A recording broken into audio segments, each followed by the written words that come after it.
Hi, I'm Anqoinette Crosby and welcome to County Report this week. Coming up in the next half hour, county taxpayers now have a new online tool that shows them exactly what they're getting for their dollar. We have a full report. Plus, a big change on the Red Line will give some Metro commuters a much easier ride. We'll explain. And later, a great taste of Cameroonian culture during a recent cookout. But first, Council President Nancy Navarro and County Exec Marc Elrich were joined by more than 200 residents. A community conversation on racial equity and social justice is what brought them together. Susan Kennedy has more about the event that was held at the Black Rock Center for the Arts. Talking about race and equity can be complicated, but this discussion was a priority for more than 200 county residents who came to the Black Rock Center for the Arts in Germantown. Everyone is impacted by racial inequity. To share their collective voices on this issue that's generating a lot of conversation nationwide. Here in Montgomery County, we're going to do it through legislation because we want to make sure that we hold ourselves accountable.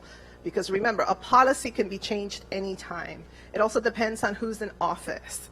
But when you pass legislation, you're enshrining that into the code. And that means that anybody who runs for office has to be able to articulate how they're going to address these issues. So the racial equity training that we're going to do gets the issues beyond simply diversity. Any jurisdiction that's tried to deal with these issues, we probably try harder than most. In fact, not probably, I'll say definitely, we try harder than most. But trying harder than most has not gotten us where we need to be. The community conversation is just one in a series of meetings designed to bring residents together to share ideas as the council develops racial equity and social justice legislation. You know, we're here because Montgomery County is a welcoming county. Council President Nancy Navarro says leaders are working to make sure future county policy does not exacerbate disparities that currently exist. We want to be, a more perfect Montgomery County, and everybody is willing to roll up their sleeves. This has been a dream for a long time, so I'm just really happy that we're in this process and that it's working out very well. As in previous meetings, each breakout group was asked to have honest conversations about race and equity and how it impacts them in their lives. And I work with students from over 15 schools across the county who work to address the issues that they face. All they're dealing with is racial inequity. Let's have our attention right here. The groups reported back. We are all humans. A democracy is only a true democracy if all voices are heard. And shared their collaborative thoughts. We're talking a lot about tides raising boats. Make sure they have a boat. And if they don't have a boat, maybe get them into one. And if they can't swim to you, then take the boat to them. We are different. We aren't the same, that's true. But our differences, whether that be race or gender or national origin, shouldn't stop us from progressing and from fulfilling the American dream. There's so many talents out there of people of color that we honestly have not been able to give those opportunities.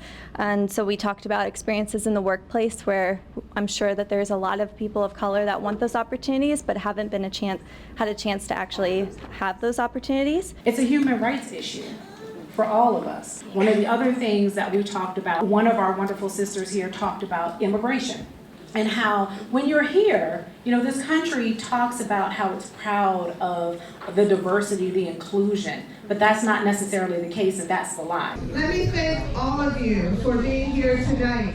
Nancy Navarro said the collective insight of community members is key in breaking down the structures that limit opportunity for all, and that this dialogue is necessary for growth. I think it says that Montgomery County #1 is an amazing place because for so many residents to come out on a Thursday evening to sit across each other in this round table and to have these extraordinarily courageous conversations says a lot about our community and our youth. We had so many young people who had extraordinary ideas and suggestions and insight. But it's good to have these dialogues, to be open and have diverse personalities and diverse thought. And so that was really amazing to me. I think this is also, I hope, the beginning of almost like a movement where communities will decide to continue to have these conversations and to expand them throughout the county. And I look forward to the legislation that we're going to introduce in the fall. The council president is encouraging communities to get together and have their own conversations.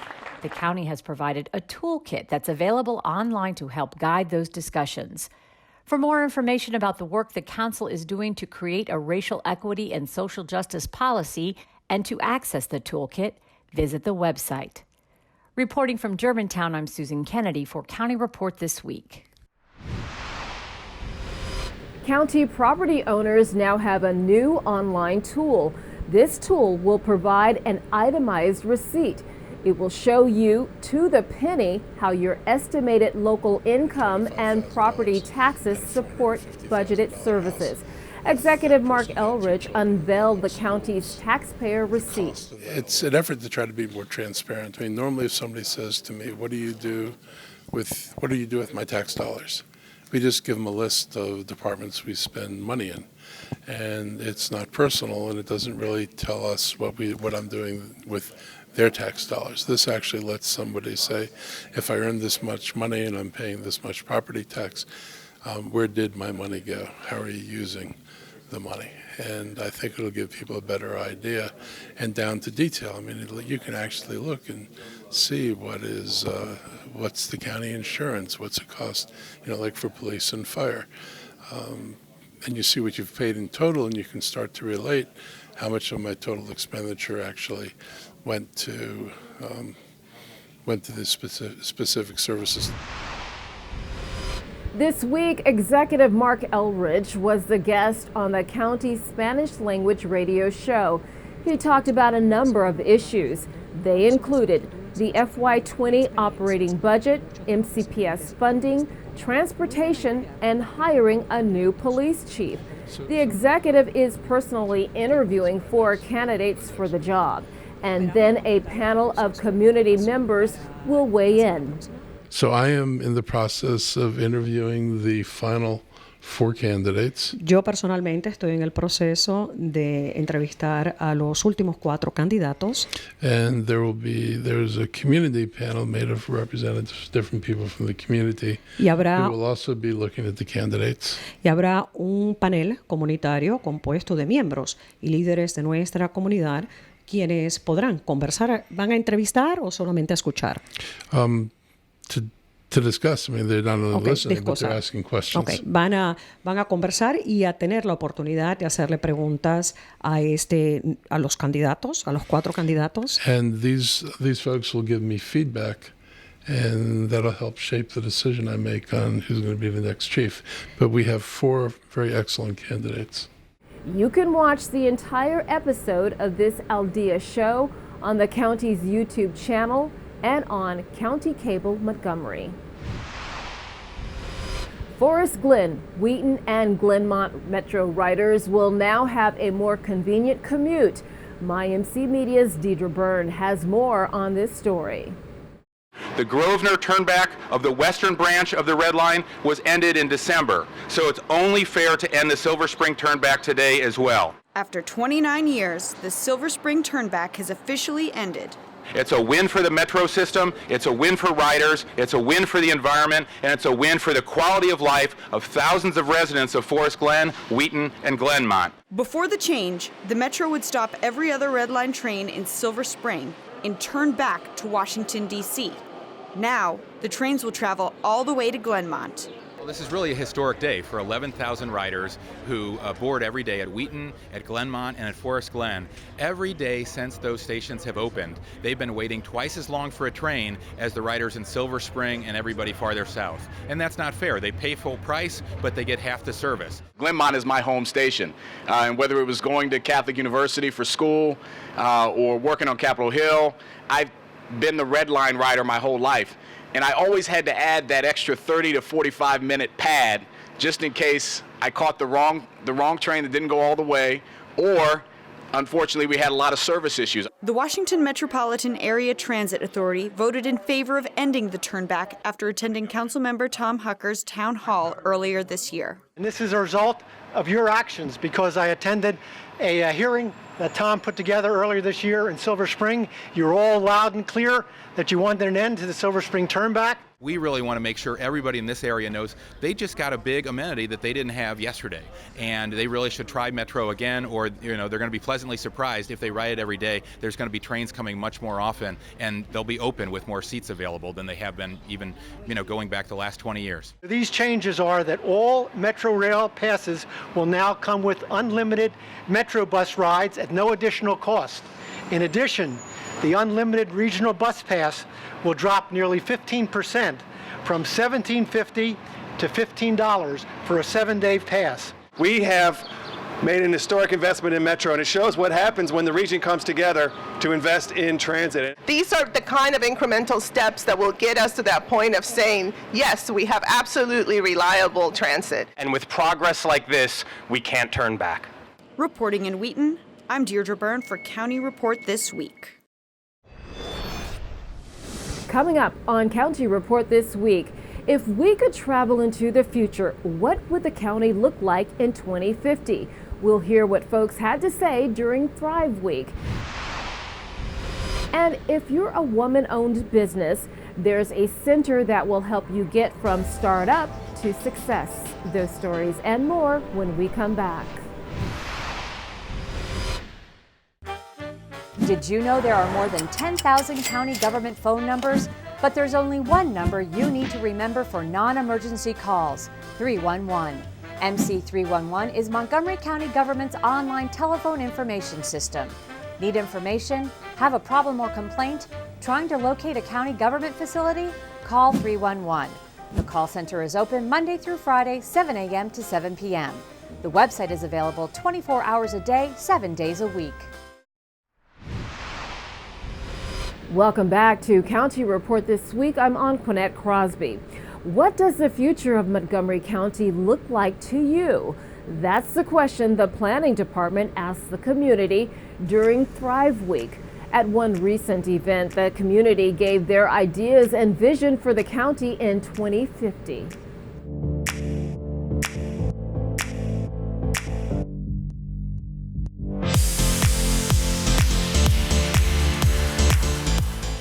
From where I sit, we're in a pretty strong position. We've been successful. We didn't get to be one of the top-rated counties in the country by not doing anything. And so I think we start from a position of strength. We've got a very diverse community, so we've got assets that a lot of communities don't have. Plus, we actually aren't only diverse, but we actually welcome the diversity, and we've been able to, I think, to integrate people in our community pretty well. That gives us a pretty strong base to go forward. You have high education levels. We've got all the right things that if you make the right decisions, we can probably execute. Planning Department has launched this Thrive Montgomery initiative to bring in public support for the general plan.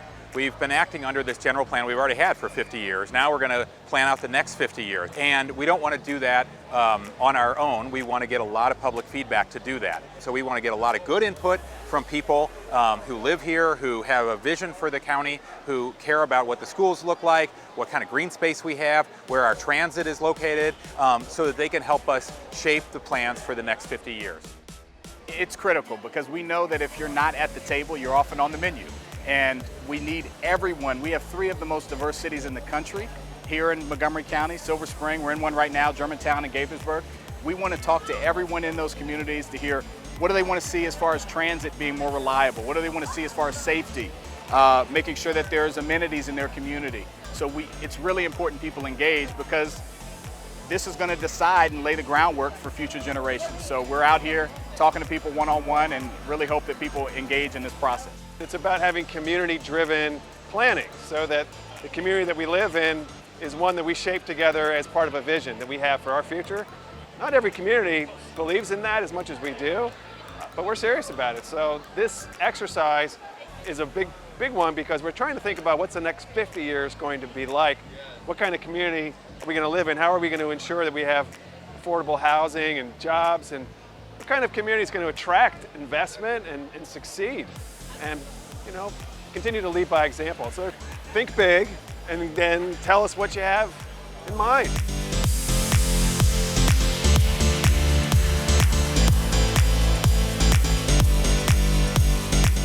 For more info and recaps about Thrive Week, Visit thrivemontgomery.com.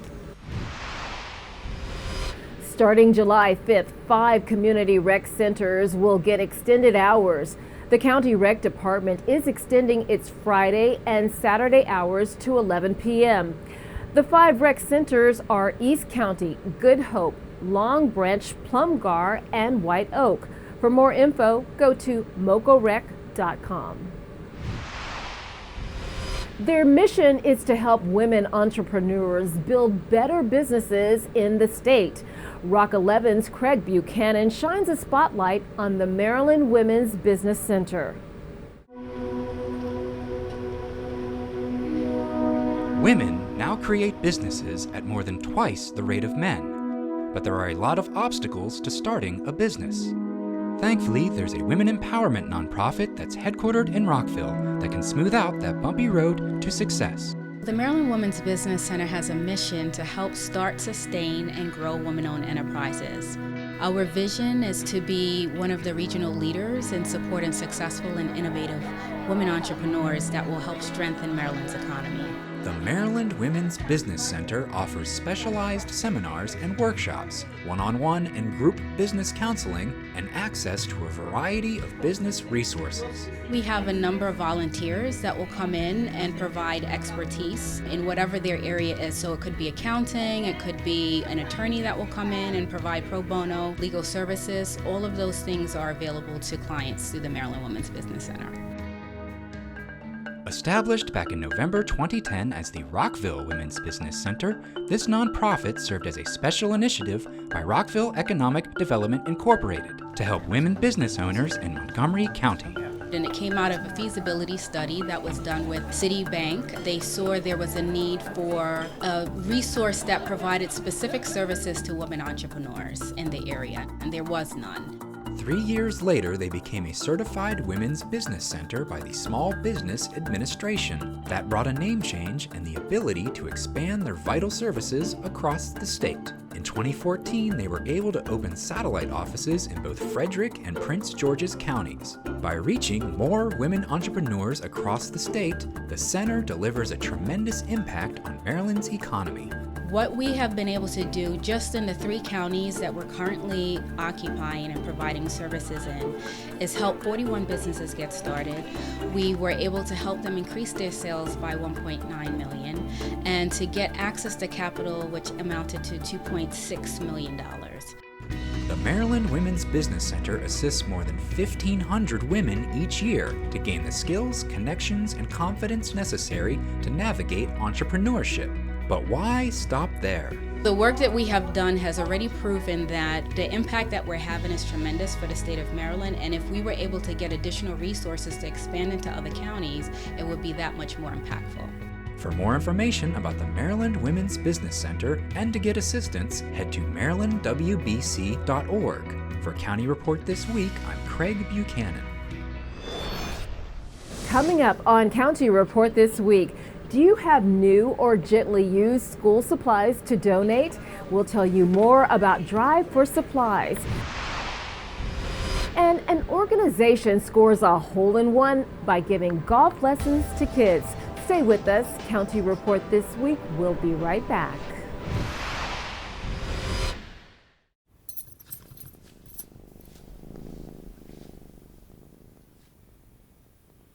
There's a shelter pet who wants to meet you. Meet one today. Visit theshelterpetproject.org. Adopt. In Montgomery County, we have a goal to reduce waste and recycle 70% of all waste by 2020. By recycling and reducing waste, we save natural resources and make our community even better. So recycle at home, work, school, everywhere, and keep recycling going. For more information, call the Montgomery County, Maryland Division of Solid Waste Services at 311 or visit montgomerycountymd.gov/recycling.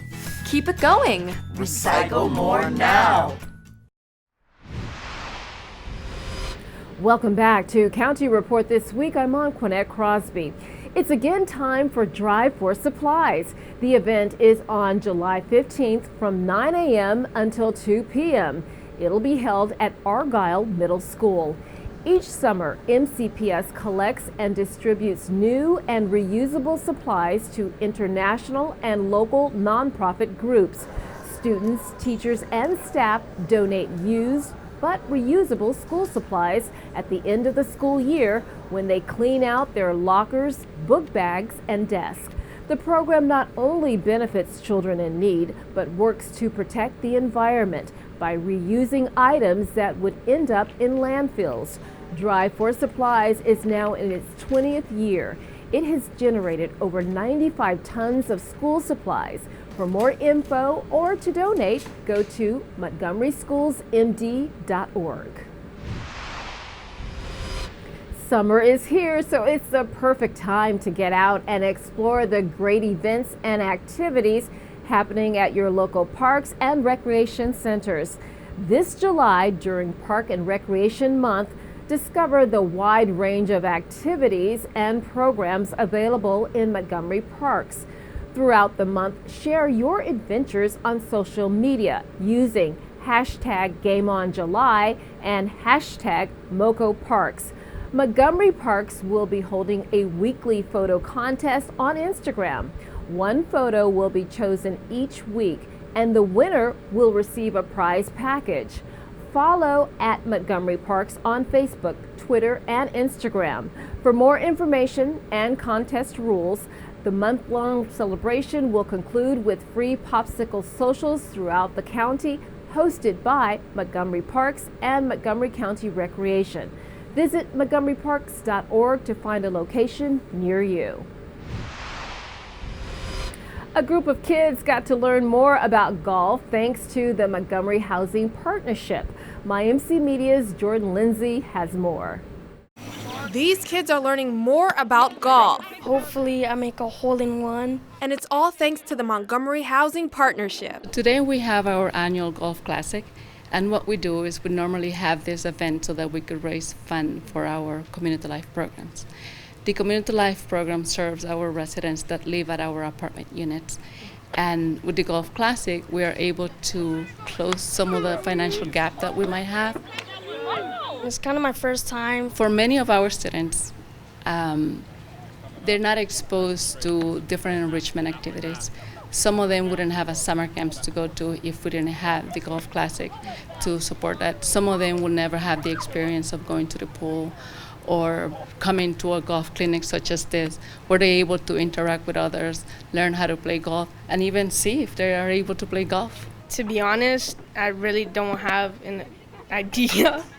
I do, I'm trying to enjoy it. For our department, bringing the kids to have this experience means a lot. We were able to recruit somewhere between 12 and 18 students, and they're part of the FLOW program, which is the future leaders of the world. And this whole experience boils down to one thing for these kids. From this, I learned how to cooperate with different people, and I learned how to basically work with others. To me, the most important thing is that we need to remember that we do this for the students that are struggling, the students that otherwise wouldn't have this opportunity. And imagine how wonderful it is for them to come here and play with others, learn, and have fun. Reporting in Ashton, Jordan Lindsay for County Report This Week. Wouldn't it be great to be able to hear from and interact with notable figures in history? Now you can at Montgomery College. Here's how. Have you ever wondered what it would be like to ask Abraham Lincoln if he was nervous when he delivered the Gettysburg Address, or Jackie Robinson about stepping onto the field? Mr. Rickey told me that the fans might take offense to seeing a colored man on the field with whites. He said they might boo me, call me names. It's an experience like no other. Don't miss this 3-day event at the annual Maryland Humanities Council, Chautauqua. Each year, the council brings historical figures to life on the Montgomery College Germantown campus. Chautauqua provides history buffs, young and old, the unique opportunity to interact with some of the most famous figures in history. So I went to go see this Mr. Rickey. And it turns out he's a very big man. Big bushy eyebrows, big horn-rimmed glasses. Talented actors and scholars study the lives of their subjects and become them, not only presenting the history, but fielding questions in character. Turned out to be a fantastic day in Jersey City, New Jersey. Making waves is a theme for this year's performance, featuring Matthew Henson, the first African American to reach the North Pole, oceanographer and filmmaker Jacques Cousteau, and for pirate enthusiasts, Pirate Queen Grace O'Malley. Please. The events are free and open to the public at 7 p.m. on July 10th, 11th, and 12th. For more information, go to montgomerycollege.edu/Chautauqua. For County Report This Week, I'm Stan Jones. Coming up on County Report This Week, the county is scratching out the cost of cat adoptions in July. Stay with us. We'll be right back. What will Montgomery County look like in the year 2050? This is our chance to figure out what the future of the county can be and how it will grow so that every resident can have the opportunity to thrive.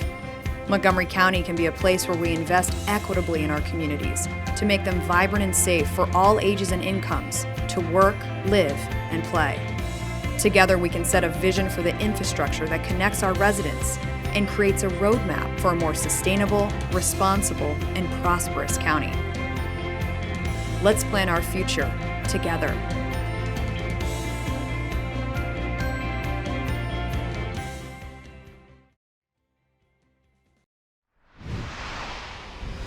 Welcome back to County Report This Week. I'm Anqoinette Crosby. There was lots of food and music during a cookout hosted at Wheaton Regional Park that highlighted the Cameroonian culture. My MC Media's Jordan Lindsay has the story.